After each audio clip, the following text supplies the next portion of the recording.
घर घर का श्रृंगार। प्रेम सनातन।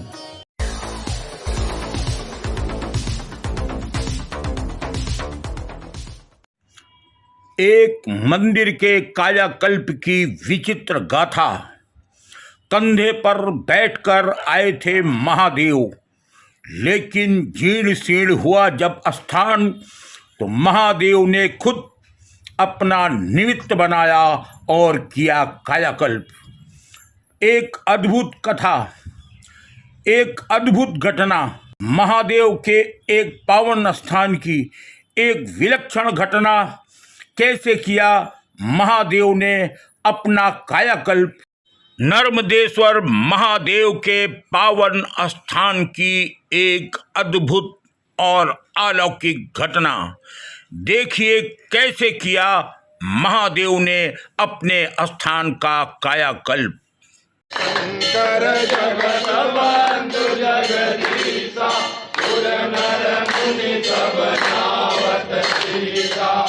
ओरे प्रभु तुम दुर्गे माता, राम कहाँ कनि जन जग जाता। यही विधि होए नाथ हित मोरा, करो तुम्हें दास मई चोरा। दीन दयाल विरज संहारी, हरहु नाथ मम संकट मारी। विपूज पद कमल तुम्हारे, सुर नर मुनि सब होए सुधारे। लिंग ताप विधिवत कर पूजा, शिव समान प्रिय मोहन दूजा। ओम हर हर भोले नमः शिवाय, ओम बम बम भोले नमः शिवाय, ओम शिव शिव भोले नमः शिवाय, ओम महाकालेश्वर नमः शिवाय, ओम महाकालेश्वर नमः शिवाय। शिवाय का जो मंत्र अभी आप सुन रहे थे, इसके पीछे एक कथा है और एक घटना है, वो तो हम बाद में बताएंगे। कि इतना मैं बता दूं, इस समय मैं मौजूद हूँ नैमिषारण्य के ही एक ऐसे स्थान पर जहाँ नर्मदेश्वर महादेव विद्यमान हैं। इसकी कथा भी विलक्षण है। वक्त ये शायद 1960 के आसपास का था, जब सीतापुर में एक दिव्य संत रहते थे, बाबा गोपाल दास। बाबा गोपाल दास से समाज के कुछ लोगों ने आग्रह किया और उन्होंने इस स्थान का चयन करके यहाँ नर्मदेश्वर महादेव की स्थापना की। कालांतर में यह स्थान धीरे धीरे क्षीण होता चला गया और वह स्थान जिसे बाबा गोपाल दास ने स्थापित किया था, वो अपनी गौरवशाली गरिमा को खोता चला गया। लेकिन अचानक महादेव को लगा कि उनको उनके भक्तों की आवश्यकता है, और शायद एक दिन एक चमत्कार हुआ और फिर यहाँ गूंजने लगे हर हर महादेव के नारे। कैसे हुआ, कब हुआ, हम बात करते हैं कुछ श्रद्धालुओं से। सतीश जी, बात ये कोरोना काल की है। जब कोविड चल रहा था तो हम लोगों का एक ग्रुप है स्टेडियम परिवार, हम लोग स्टेडियम में टहलते थे और स्टेडियम में उस समय कोविड में स्टेडियम बंद कर दिया गया था, तो हम लोग ग्रास फार्म पर टहलने आने लगे। रोज़ टहलते थे शाम के समय। उसी समय टहलते टहलते 10-12 लोगों का एक स्टेडियम परिवार करके ग्रुप हुआ करता है। उस ग्रुप के मन में टहलते टहलते इस मंदिर पर निगाह पड़ी और अचानक ही मन में विचार आया कि इस मंदिर में क्यों ना, कोविड काल चल रहा, हम लोग सुंदरकांड का पाठ किया करें। शनिवार निश्चित हुआ।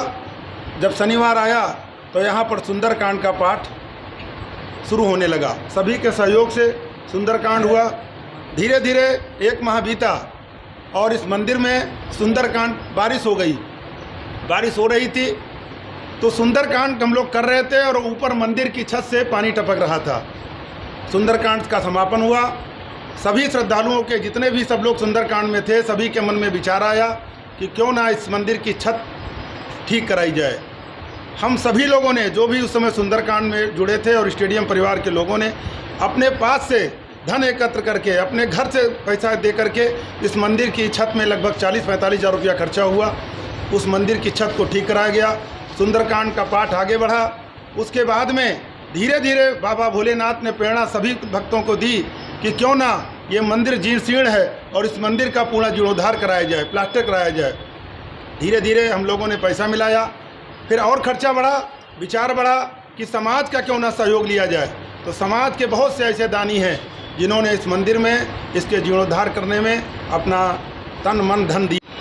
यदा यदा ही धर्मस्य ग्लानिर्भवत भारतम अभ्युत्थानम अधर्मम तदात्मानं सृजाम्यहम्। गीता में भगवान श्री कृष्ण ने कहा है कि जब जब धरती पर पाप बढ़ेगा मैं आऊँगा।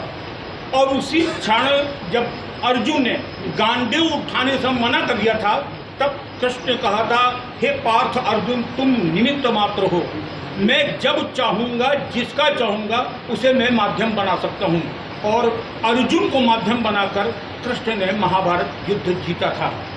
और आज भगवान भोलेनाथ ने कुछ लोगों को अर्जुन की तरह अपना माध्यम बनाया और इस मंदिर को भव्यता और विराटता प्रदान की। बात करते हैं कुछ और लोगों से। अभी इस मंदिर के विषय में हमारा जो सुंदरकांड ग्रुप है, स्टेडियम परिवार के बाद में फिर सुंदरकांड ग्रुप का गठन हुआ और सुंदरकांड ग्रुप के माध्यम से सुंदरकांड का पाठ होने लगा हर शनिवार को। अभी हमारे अध्यक्ष जी महेश शर्मा जी बता रहे थे, हम सब लोगों ने टहलते टहलते ही ऐसा विचार बना और मुझे लगता है विचार का बना ये भोलेनाथ बाबा जी का ही आदेश था, भगवान हनुमान जी का ही आदेश था और वो आदेश के बाद में चीज़ें शुरुआत होनी शुरू हो गई।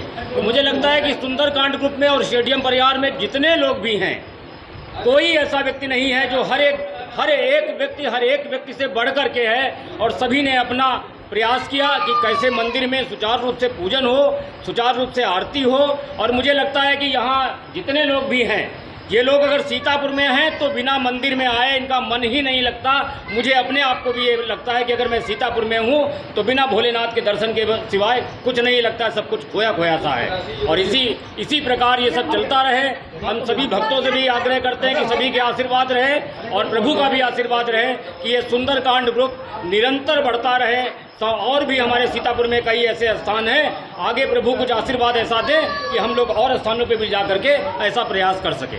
बोले ये जो मंदिर है इसमें मतलब बहुत शक्ति है और भोलेनाथ यहाँ बहुत प्रसिद्ध है। इनकी कृपा हम सारे भक्तों पर बनी रहे बस। ये स्थान इतना सिद्ध है कि यहाँ पे जो आप मन में श्रद्धा रखते हैं, बिना बोले ही आपका भोलेनाथ नर्मदेश्वर महादेव उसको जो है देते हैं। ये भोलेनाथ हैं ही, बिना मांगे ही बहुत कुछ देते हैं। जय भोलेनाथ की कृपा से हमने पूजा 5 सोमवार को की थी, उसमें हमें भगवान ने सब कुछ दिया। हमने जो मांगा वो हमको मिला था। मेरी ज़मीन गई थी वो हमको वापस मिल गई। बस हमको यही चाहिए था, भगवान भोलेनाथ सबकी कृपा से। मैं नर्मदेश्वर महामंदिर 1.5 साल से करीब आ रहा हूँ और मैंने जो भी मन्नत यहाँ पर मांगी है वो सारी मन्नतें मेरी पूरी हुई। ये नर्मदेश्वर महादेव का मंदिर है। ये बहुत ही सच्चा दरबार है। मैं आज से नहीं लगभग 20 सालों से यहाँ पे आ रहा हूँ। मैंने यहाँ पे 1996 में RMP इंटर कॉलेज से पढ़ाई भी की है, हाई स्कूल यहाँ और इंटर यहाँ से पास किया है। तब से मैं लगातार यहाँ पे आता हूँ और भोलेनाथ का आशीर्वाद मुझे प्राप्त होता रहता है। और भोलेनाथ के दरबार में जो आता है खाली नहीं जाता है। ये बहुत ही सच्चा दरबार है, इसलिए सभी भक्तों से अनुरोध है कृपया आएँ और अपनी भोलेनाथ से हर इच्छा को प्रकट करके इच्छा को प्राप्त कर सकें। हम यहाँ करीब 20-25 साल से भगवान भोलेनाथ की सेवा कर रहे हैं और उसी के सेवा में ये मिला कि सब लोग जुड़ गए और इस मंदिर का उद्धार हो गया। जय भोलेनाथ। इस नर्मदेश्वर शिव के पीछे एक बड़ी ही दिलचस्प कथा जुड़ी है। कथा बिल्कुल वैसे ही पौराणिक लगती है जैसे एक बार रावण ने कहा था कि महादेव को मैं उठाकर लंका ले जाऊंगा और महादेव ने कहा कि मैं तुम्हारे साथ लंका चलने को तो तैयार हूँ, लेकिन मध्य में तुम कहीं मुझे रखोगे नहीं और जहाँ रखोगे मैं वहीं स्थापित हो जाऊँगा। ऐसा ही कुछ इस शिवलिंग के साथ हुआ। ये महादेव नर्मदेश्वर हैं और नर्मदा से आए, नर्मदा मध्य प्रदेश में है। जो तिवारी जी इसको लेने गए थे उनके सामने भी ये शर्त थी कि बीच में आप रखेंगे नहीं, कंधे पे रख कर मध्य प्रदेश से उत्तर प्रदेश के नैनीताल तक कैसे है। दिलचस्प कथा सुनिए। बात 1960 के आसपास की है। यहाँ RMP इंटर कॉलेज में श्रद्धेय शिवनारायण लाल तिवारी प्रिंसिपल हुआ करते थे और वो बड़े धार्मिक प्रवृत्ति के थे। उनके बारे में ये कहा जाता है, पुराने लोग बताते हैं कि बहुत ही दबंग और बहुत ही धार्मिक प्रवृत्ति उनके अंदर थी। वो स्कूल में पढ़ने वाले बच्चों को भोलेनाथ के बारे में बताया करते थे, भगवान की भक्ति के लिए तत्पर उनको बताया करते थे। उनके मन में विचार आया सन 60 के दशक में, तो इस मंदिर के लिए उन्होंने समाज से सहयोग मांगा। उसके बाद इस मंदिर के शिवलिंग को लेने के लिए उन्होंने अपने एक शिष्य जो कि इंटर कॉलेज में, यहीं आरएमपी इंटर कॉलेज में पढ़ते थे, श्रीमान सुरेश तिवारी जी, वो आज भी जीवित हैं, लखनऊ में हैं, उनको लेकर के वो ओंकारेश्वर नर्मदा नदी पर गए थे और इस कामना से गए थे कि हमें नर्मदा नदी से इस मंदिर की स्थापना के लिए एक शिवलिंग लाना है। वहाँ से नर्मदा नदी में एक गोताखोर की मदद से, जो नारायण तिवारी जी बताते हैं कि उस समय गोताखोर को 20 या 50 रुपये उन्होंने दिए उस दौर में, और एक गोताखोर ने इस नर्मदा नदी से शिवलिंग को निकाला। उस समय बताते हैं कि ओंकारेश्वर से इंदौर स्टेशन लगभग 20-22 किलोमीटर की दूरी थी। उस दूरी को शिवनारायण लाल तिवारी जी ने कहा था कि ये शिवलिंग कहीं जमीन पे नहीं रखना है और स्टेशन तक इसको अपने कंधे पर ही लाद के ले चलना है। तो शिवनारायण लाल तिवारी जो प्रिंसिपल थे, उनके शिष्य श्री सुरेश तिवारी जी इसको अपने साथ में लपेट करके, चादर में और अपने तौलिए में लपेट करके कंधे पर रख करके लगभग 22 से 25 किलोमीटर की यात्रा उन्होंने पूरी की। उसके इस शिवलिंग की विशेषता के बारे में श्रद्धेय सुरेश तिवारी जी ने बताया था कि उस समय जब ये शिवलिंग स्थापित किया गया था तो आरती होती थी, उसके बाद रात में इसमें टार्च की रोशनी पर ओम अंकित रहता था। इसमें टार्च जब जलाते थे तो इसमें ओम स्पष्ट दिखाई देता था। ओम जो है आकार इसमें दिखाई पड़ता था भक्तों को। इस जिसने भी इस दरबार में कुछ भी मांगा है, उस दरबार में इसको मिला है। शंकर जगत बंधु जगदीशा, सुर नर मुनि सब नावत सीता। तुम हे भवानी, जनमहु दीन बंधु विरतानी। ओरे प्रभु तुम दुर्गत माता, राम कहाँ कति बन जग जाता। कही विधि होए नाथ हित मोरा, करहु तुझे दास मैं तोरा। दीन दयाल विरद संभारी, करहु नाथ मम संकट भारी। देवी पूज पद कमल तुम्हारा,